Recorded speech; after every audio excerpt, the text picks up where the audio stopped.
Bonjour à toutes et à tous, merci de nous rejoindre pour un nouvel épisode du Club Excellence. C'est une nouvelle saison, on est tout début 2025. C'est une année qui va être formidable, déjà parce qu'on le souhaite et parce qu'on est positif, résolument positif et dynamique chez Vitrimédia et plus largement. On a la chance, le plaisir et l'honneur de recevoir Romain Cartier. Bonjour Romain. Salut Thibaut. Comment vas-tu ? Très très bien. Bien. Tu es notre ambassadeur depuis maintenant des années. Ouais. On a la chance de t'avoir avec nous. Tu es un spécialiste de l'immobilier, toutes les missions qu'on connaît sur M6, mais pas que. Et tu travailles dans l'immobilier au jour le jour. Tu accompagnes beaucoup d'agents immobiliers. C'est ça qui me plaît. C'est que tu connais la problématique. Tu sais ce qui est important dans l'immobilier et tu sais quels sont les bons conseils. Et donc on t'accueille aujourd'hui parce qu'on a besoin de tes bons conseils. Avec plaisir Thibaut. Qui de mieux que Romain pour nous donner les leviers de performance pour 2025 et comment on peut exploiter vraiment ce rebond de l'immobilier. On sait qu'on a vécu une année 2024 particulière. On va en dresser un peu un bilan et quelques apprentissages. Et puis, comment on va pouvoir rebondir ? Alors, avec deux choses, je le disais tout à l'heure, c'est vraiment le mindset. Ouais. Je pense que ça part de là. Et puis, les outils. Les outils, quand même. Il y a quand même des outils, les fondamentaux.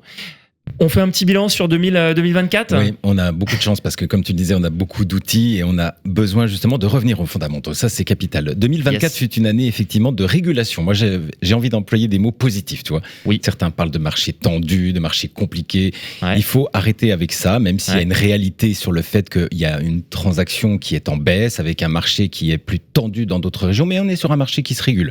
Ouais. On a fini l'année sur 800 000 transactions. Oui. On crie que c'est compliqué, alors qu'en 2017, on se réjouit quand on fait le même chiffre. Exactement. Donc tout est relatif. Effectivement, on a connu des années fastes avec, on le sait, une surdimension de vente due à une crise sanitaire sans nom, etc. Donc régulons-nous. On a des voyants, comme tu le disais, qui sont au vert aujourd'hui. Il faut prendre le bon tournant au bon moment. Alors, quels sont-ils ces voyants verts ? Le premier, c'est... C'est déjà les banques aujourd'hui qui reprêtent à nouveau. Toutes les enseignes aujourd'hui ouvrent leurs portes avec des taux d'intérêt qui baissent. Là, on voit des taux sous les 3% avec des bons dossiers, etc. Il faut avoir un beau dossier. Bien sûr, tout dépend de la durée, tout dépend du montant de l'emprunt. Mais aujourd'hui, tout est possible. On a vraiment des pros du financement qui nous conseillent au mieux. Je pense que c'est aux professionnels d'aller réveiller les projets des anciens prospects qui peut-être avaient mis tout ça de côté, de se repositionner de manière efficace en se disant on va travailler mieux, on va travailler la qualité, on va aller chercher l'essentiel, on va prioriser le besoin client au cœur de toutes nos actions et on va faire en sorte de faire du travail adapté. Sur le premier sujet, parce qu'on parle de fondamentaux, l'ingénierie financière, effectivement, c'était délaissé peut-être par l'agent immobilier, parce qu'effectivement, le marché tournait facilement, donc c'était pas un sujet. Alors que là, il y a besoin de cette aide, là, de l'agent immobilier qui va aller porter le projet, qui va aider. Oui, c'est ça. Il y a particulier. Cet accompagnement au global, Thibaut, en fait, qui fait que la plus-value de l'agent immobilier, elle se compose pas seulement de son accompagnement sur la visite ou sur la découverte. C'est pas qu'une visite. Voilà, c'est ça. L'idée, c'est de renforcer encore plus la compétence sur, justement, je peux vous aider sur plusieurs domaines. Je suis votre accompagnateur de projet, que ce soit sur le courtage en financement, le courtage en travaux. C'est déjà un gros sujet sur lequel il y a énormément à faire et on peut faire des gains très importants d'ailleurs. Ah oui. Est-ce qu'on en parle suffisamment de ça ? Parce que moi, j'entends toujours l'agent immobilier me coûte, je sais pas, X euros.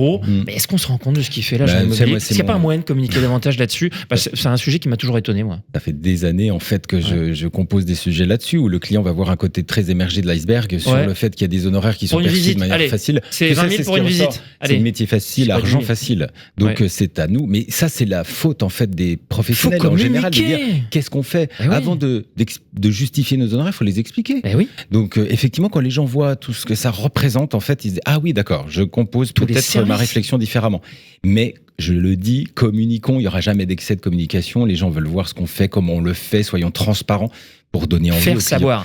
Faire un savoir sujet, un levier en 2025. Faire savoir. Allez, on a le premier. Voilà. On l'a, ingénierie financière et faire savoir effectivement ce qu'on apporte comme compétences et pourquoi on mérite ces honoraires qui sont clés. Moi, je me bats même dans ma famille parfois pour expliquer ça, mais non, l'agent immobilier, il apporte de la valeur. C'est pas un coût, c'est une valeur. Et ça, vraiment, il faudrait communiquer là-dessus. Oui, ça, c'est capital aujourd'hui de savoir communiquer. C'est un autre débat parce que la communication, on le sait, c'est pas toujours bien adapté. Je communique sur quoi, sur quel support, quel contenu, quelle fréquence. Donc, c'est vrai qu'on doit les aider aussi, les agents immobiliers, à communiquer. Il y a un autre sujet qui me paraît évident, c'est de communiquer sur sa réussite tout en restant humble. On peut parler de son succès aujourd'hui. Faire savoir sa réussite. Faire savoir sa réussite. En 2025. Parce qu'on va attirer naturellement des prospects qui se demandent vers qui aller.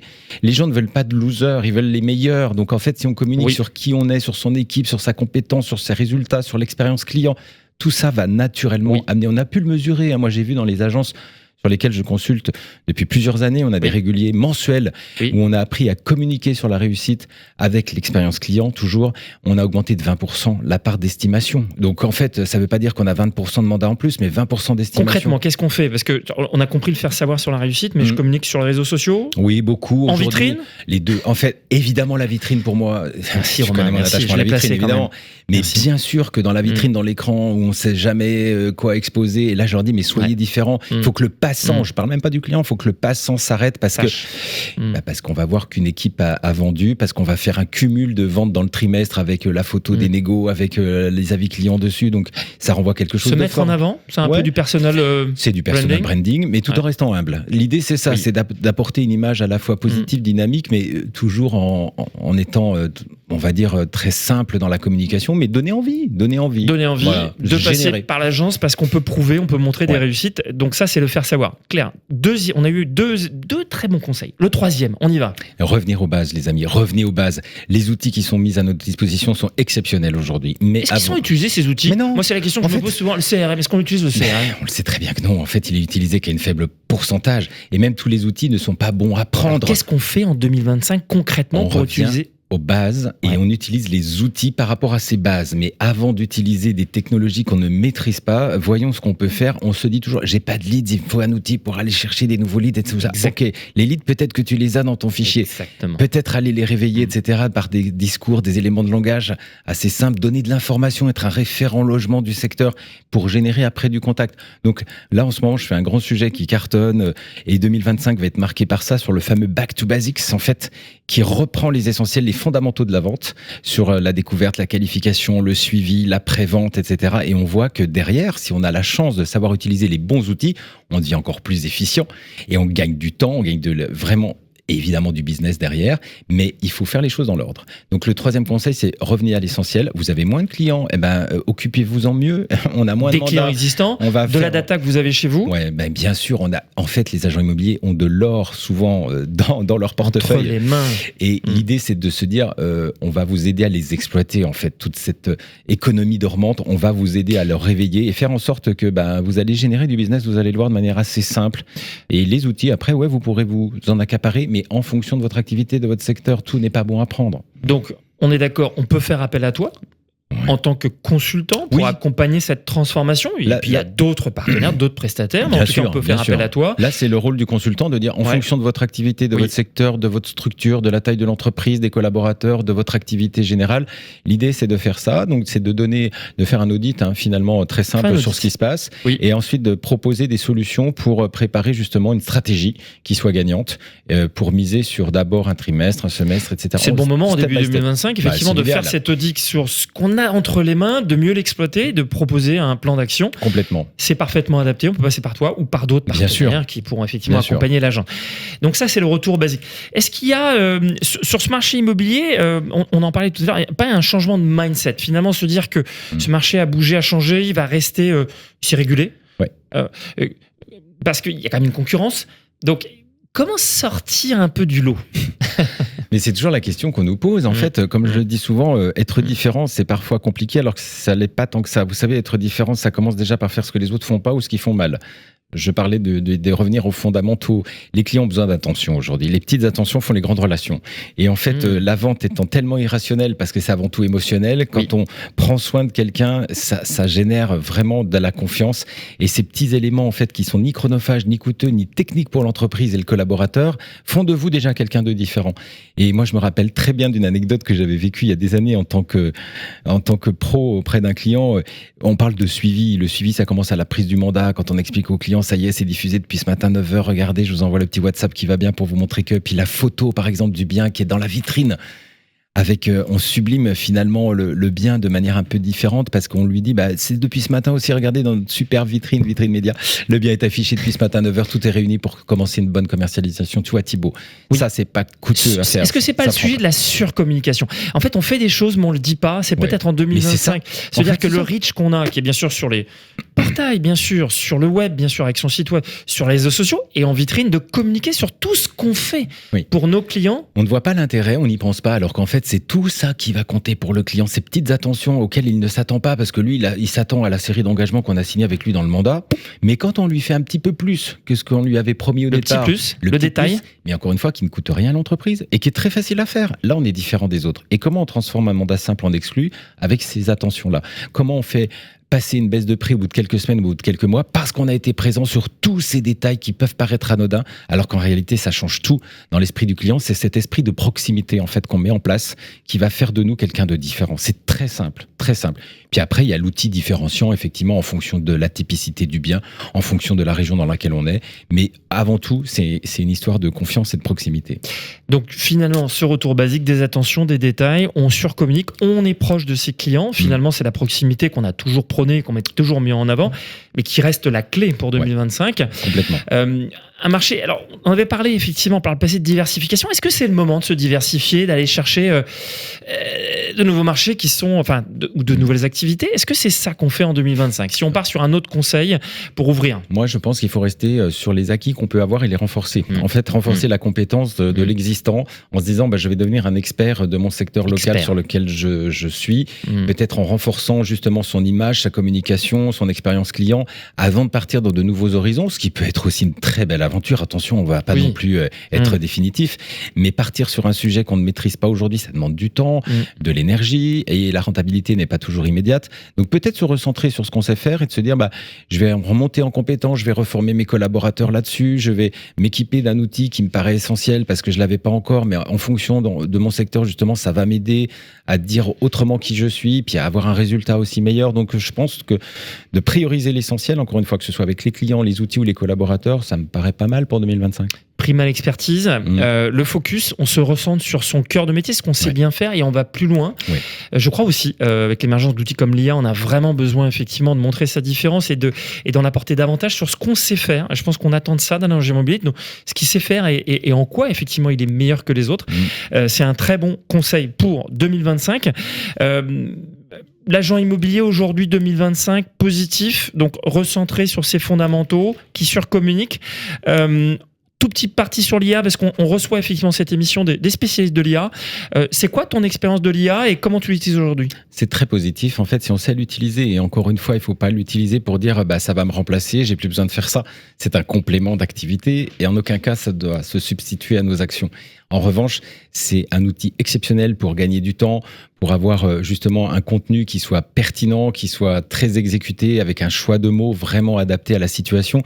Et c'est vraiment un outil d'aide dans la rédaction, par exemple, des annonces. Concrètement, tu l'utilises dans quoi et tu le conseilles dans quoi? Là, on a fait... Dans les applications concrètes. Là, aujourd'hui, dans l'application concrète de l'agent immobilier, c'est de dire j'ai un bien, par exemple, un peu atypique, je vais faire mon texte, et est-ce qu'en lisant le texte sans regarder la photo, moi, je suis quelqu'un de très pratique. Alors, je le fais toujours dans les séances de coaching, de dire est-ce que le texte reflète réellement le bien? Si je ne vois pas la photo, qu'est-ce que je peux décrire finalement comme agencement? Et finalement, on voit que là, l'IA va avoir un outil exceptionnel parce qu'il va trouver les bons mots, le bon angle de syntaxe, qui fait que rien qu'en lisant l'annonce, mais sans voir la photo, on sait déjà qu'on a un bien atypique. Donc tu vois, c'est le genre de choses qui va nous rassurer dans l'idée de composer. Alors attention, encore une fois, on peut se servir de l'IA et puis rajouter sa propre notion subjective dans le texte. Mais là, concrètement, on va avoir un outil qui, en 2 secondes, va nous faire un texte auquel on n'aurait jamais pensé. Oui, je pense qu'il faudra faire un doctorat plus 25, donc ça sert à rien. Aujourd'hui, l'IA est supérieure à nous, on le sait. Sûr. Autant l'utiliser parce qu'on ne fera pas mieux. Voilà. Exactement. Et ça nous libère du temps pour autre chose. Du temps pour autre chose. Un autre exemple? Le suivi des visites, par exemple. On sort de visite et on sait que le compte-rendu est important, sauf qu'on n'a pas le temps de le faire parce qu'il faut aller le soir remplir dans le logiciel. Et on le fera pas. Grâce à l'IA, en 2 secondes avant de rentrer dans la voiture, on peut demander à notre assistant virtuel de dire envoie tout de suite un compte-rendu à mon vendeur pour lui dire que la visite ne donnera rien parce que le client n'a pas apprécié la vue, ou au contraire, il est très très enjoué. On a une revisite de prévue samedi. Voilà, c'est fait. Il va nous formuler ça comme il faut, comme il nous connaît. Il sait notre intonation, il sait quel mot il doit utiliser. Mais ça, c'est de la proximité. Et c'est ça qui est génial. Mais c'est incroyable. Ben voilà. Non, mais c'est incroyable parce que ça, par exemple, on ne l'avait pas il y a quelques années. Et pourtant, on faisait de l'immobilier.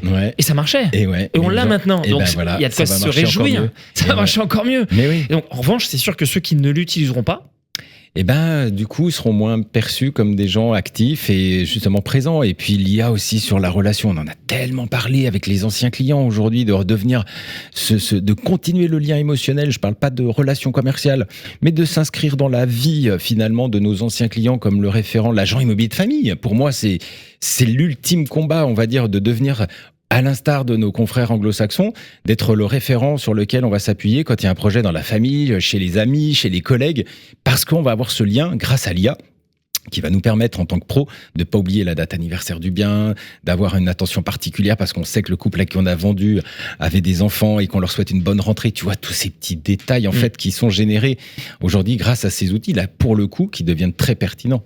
Très pertinent si on a rempli la data et les informations. Exactement. Ça oblige...